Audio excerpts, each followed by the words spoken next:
नमस्कार दोस्तों, हमारी आज की कहानी है बहू तुम तो सुबह सुबह निकल जाती हो, बच्चे मेरी नाक में दम कर देते हैं। यह सुन बहू को आया गुस्सा।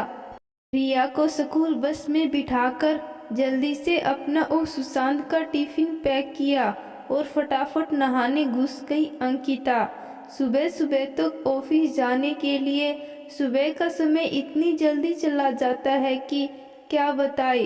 अंकिता ने जल्दी से बाल बनाए, पट्टा डाला, एक नज़र ड्रेसिंग टेबल में डालकर चप्पल पहन रही थी कि सुशांत ने घड़ी की तरफ इशारा किया। ऑफिस के लिए निकलने से पहले एक बार सासू जी के कमरे में गई। मम्मी जी, हम निकल रहे हैं, आपका नाश्ता और रोहन का दूध बनाकर रख दिया है। दाल सब्जी कैसरोल में रखी है, आपकी रोटी अभी नहीं बनाई। आप बोलते हो न कि कड़ी हो जाती हैं। और हाँ, रिया स्कूल से आए तो खाना खाने के बाद उसे सुला देना, ज़्यादा खेलने मत देना, फिर शाम को जल्दी नींद आने लगती है उसे। अरे बना देती मेरी भी रोटी, मुझे कहाँ टाइम मिलता है, दिन भर रोहन के पीछे भागते रहो। कल तो पूरे दिन खाना भी नहीं खा पाई और रिया कौन सी मेरी सुनती है। तुम तो सुबह सुबह निकल जाती हो, दोनों नाक में दम कर देते हैं मेरे, ऊपर से मेरा यह घुटनों का दर्द, कहारते हुए मम्मी जी बोली। मम्मी जी फिर शुरू हो गई, इनका यह रोज का है, जब देखो बच्चों की शिकायत करती रहती है। सुबह सुबह जवाब देकर अपना मूड खराब करना नहीं चाहती थी, पर मूड तो खराब हो चुका था। इन्हें बस अपनी पड़ी रहती है। वैसे बड़ा पोता पोता करती थी, अब पोता हो गया तो संभाला भी नहीं जाता। इनसे सारे दिन ना ही क्या होता है, बच्चों को भी नहीं देख सकती। मन में सोच ही रही थी कि अरे अंकिता, अब खड़ी खड़ी क्या सोच रही हो, जल्दी से आकर गाड़ी में बैठो, तुम्हारी वजह से मैं भी रोज लेट हो जाता हूँ। शांत हॉर्न पर हॉर्न बजाए जा रहा था। ओ, इनकी माँ कौन सा कम थी कि अब बेटा भी शुरू हो गया। सबको बस मैं ही मिलती हूँ सुनाने के लिए, जैसे बच्चे सिर्फ अकेले मेरे को ही। कूदती हुई अंकिता गाड़ी में बैठ गई। कुछ कहा क्या तुमने, उसे बड़बड़ाते देख सुशांत बोले। मैं क्या करूँगी, मैं कहाँ कुछ बोलने लायक हूँ। चलो भी लेट, अब लेट नहीं हो रहा तुम्हें। आज ऑफिस में भी उसका मूड ऑफ ही रहा, जल्दबाजी में कुछ गलतियाँ भी हो गई, बॉस से डांट भी खानी पड़ी। बॉस के केबिन से बाहर निकलते हुए सब कैसे अजीब नज़रों से देख रहे थे उसे। आज तो पूरा दिन ही खराब हो गया। लंच टाइम में कुलीन राधिका ने पूछा, क्या हुआ अंकिता, इतनी परेशान क्यों लग रही है। अब क्या बताऊं तुझे, कोई नई बात तो नहीं है, यह तो रोज का ही है। लगता है जैसे हम तो डांट खाने के लिए ही बने हैं, जिसे देखो सुनाकर चला जाता है। सुबह सुबह घर में, फिर यहाँ आओ तो ऑफिस में भी वही सब। कुछ सच में तंग आ गई हूँ मैं तो अपनी जिंदगी से। उसने अपने मन की भड़ास राधिका के सामने निकाल दी। अरे यार, क्यों परेशान होती है, मेरी तरह एक कान से सुन, दूसरे कान से निकाल दे। इस तरह हर छोटी छोटी बात का टेंशन लेने लगी, फिर तो हो गया। राधिका ने उसकी बात हंसी में उड़ा दी, पर वह हंस न सकी। सुशांत की कोई जरूरी मीटिंग थी, वह लेट आने वाले थे। रास्ते में सब्जियां और जरूरी सामान लेते हुए वह घर में घुसी। मम्मी जी ने फिर बताना शुरू कर दिया। आज रोहन ने किचन में जाकर सारा आटा फैला दिया, कितनी मुश्किल से साफ किया। जरा सी नज़र चूकी नहीं कि बस कुछ ना कुछ कर देता है। मैं तो इसके पीछे दौड़ते दौड़ते परेशान हो जाती हूँ।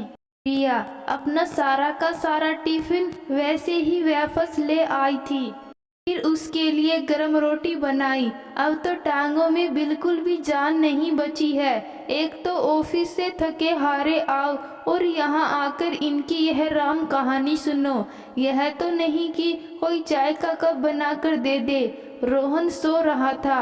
रिया अपने दोस्तों के साथ पार्क में खेलने गई थी। चाय बनाई, एक कप मम्मी जी को पकड़ाकर अपना कप लेकर बालकनी में आ गई। तब तक मम्मी का फोन आ गया। सच बताऊं तो इस वक्त किसी से बात करने का मन नहीं कर रहा था, मम्मी से भी नहीं। उनकी बातों का सिर्फ हाँ हूँ में जवाब दे रही थी। वह समझ गई, बोली, क्या हुआ, इतनी चिड़ी हुई क्यों लग रही है? तबीयत ठीक नहीं क्या? कोई और परेशानी है? अब आपको क्या बताऊं, आप तो अपने घर में आराम से बैठे हो। यहाँ मम्मी जी ने परेशान कर रखा है। सारे दिन ऑफिस में काम करती हूँ, एक छोटे से बच्चे संभालना होता है, वह भी नहीं संभाल सकती। आते ही बच्चों की शिकायत करना शुरू कर देती है। आज रोहन ने यह कर दिया, आज वो कर दिया। रिया ने होमवर्क नहीं किया, मेरी बात नहीं सुनती, टीवी देखती रहती है, खेलती रहती है। बार थक हार कर आओ, फिर से यह बातें सुनो, दिमाग खराब हो जाता है सच में। इससे अच्छा तो कोई नौकरानी रख लेती, कम से कम झंझट तो नहीं रहता। उसने दिन भर की सारी खींच मम्मी के ऊपर निकाल दी। वह सोच रही थी मम्मी उसकी बातों का समर्थन करेगी, लेकिन उन्होंने तो क्या कह रही है, गीता तू अपनी सास की तुलना नौकरानी से कर रही है। वैसे नौकरानी तो तूने बना रखा है उन्हें, तुझे पता भी है छोटे बच्चों का दिन भर कितना काम होता है। सारे दिन उनके पीछे भागते रहो। खैर तुझे कैसे पता भी कैसे होगा, तेरे दोनों बच्चों का तो समधन जी ने पाले हैं। तेरे बच्चे 4 महीने के हुए नहीं और तूने ऑफिस जाना शुरू कर दिया था। सोच कर तो देख, सारी जिम्मेदारी तूने उनके ऊपर डाली हुई है। की भी उम्र हो रही है। हम औरतें अपनी सारी उम्र अपने बच्चे को पालने, उन्हें बड़ा करने में लगा देती हैं। उसके बाद लगता है चलो जिम्मेदारी पूरी हो गई, अब आराम करेंगे। उन्हें तो वह भी नहीं मिला, उनकी भी उम्र हो रही है, शरीर थकने लगा, घुटने और कमर जवाब देने लगे हैं। आखिर वह भी कितना करेगी। तुम बच्चे लोग सोचते हो माँ बाप तो कभी बूढ़े नहीं होते, वह कहाँ थकते हैं। अरे उन्हें भी तो आराम चाहिए, वह भी तो इंसान है।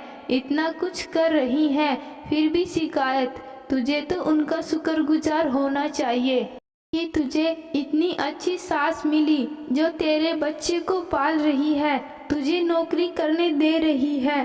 तेरे बच्चे नौकरों के हाथों में नहीं, अपनी दादी के हाथों से पलकर बड़े हो रहे हैं। अगर वह खींचकर तुझे कुछ कह भी देती है तो इसमें बुरा मानने वाली क्या बात है? क्या मैं कभी तुझे कुछ नहीं कहती, बस नजरिए का फर्क है। बेटा तुम लड़कियां पहले से ही पूर्वाग्रह पाल लेती हो, फिर कहती हो सास अच्छी नहीं है। तुम भी तो उन्हें एक माँ की तरह देखो, फिर तुम्हें उनकी कोई बात बुरी नहीं लगेगी। तुम तो दिन भर के लिए चली जाती हो। रोहन को संभालना, दिन भर दरवाजे की जो घंटियां बजती हैं उठ उठ कर बार बार देखना। रिया स्कूल से आती है, उसे खाना खिलाना, टाइम से सुलाना। तू ही बता, क्या आजकल के बच्चे आराम से खाना खा लेते हैं या सो जाते हैं? उनकी उम्र है अब यह सब करने की, उनका भी मन करता होगा अपनी हम उम्र लोगों के साथ वक्त बिताए, पार्क में बैठकर गप्पे मारे, सैर करने जाए। पर वह भी तो अभी जिम्मेदारियों में जकड़ी है, अपने बच्चों के मोह में फंसी है बेचारी। ये शायद पता नहीं होगा, तेरी भाभी स्नेहा भी जॉब करना चाहती थी, पर मैंने साफ कह दिया था मैं बंधन में बंधकर नहीं रह सकती। मेरी भी अपनी जिंदगी है, पहले अपने बच्चे पाले फिर तुम्हारे पालू। फिर हम अपनी जिंदगी कब जी पाएंगे? नौकरी करना है या नहीं करना है, अपनी जिम्मेदारियां खुद उठाओ। मेरे ऊपर निर्भर मत रहना।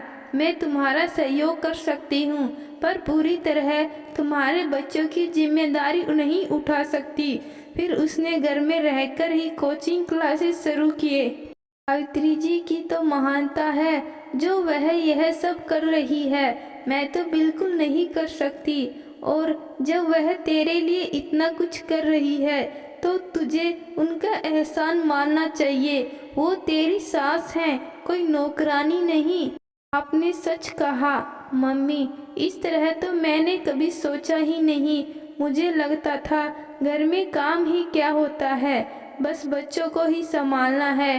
अब उसे सचमुच अपने व्यवहार पर शर्म आ रही थी।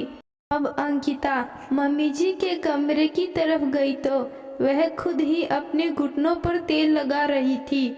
उसने तो कभी ध्यान ही नहीं दिया था। उनके दोनों पैर सूजकर मोटे हो रहे थे। इधर लाओ मम्मी जी, मैं लगा देती हूँ। वह उसे हैरानी से देखने लगी। मम्मी जी, मैं जानती हूँ कितना मुश्किल होता होगा आपके लिए। आपके घुटने तो बहुत सूज रहे हैं। अंकिता ने अपनी सास से कहा, मैंने घर पर नौकरानी रखने का फैसला किया है। कल से वह अपने घर पर काम करने के लिए आ जाएगी। बस तुम बैठे बैठे काम बता देना और कुछ दिन में वो खुद एडजस्ट कर लेगी। तो अंकिता की सास ने कहा, मैं नौकरों पर भरोसा नहीं करती, मैं अपने बच्चे खुद पाल लूंगी।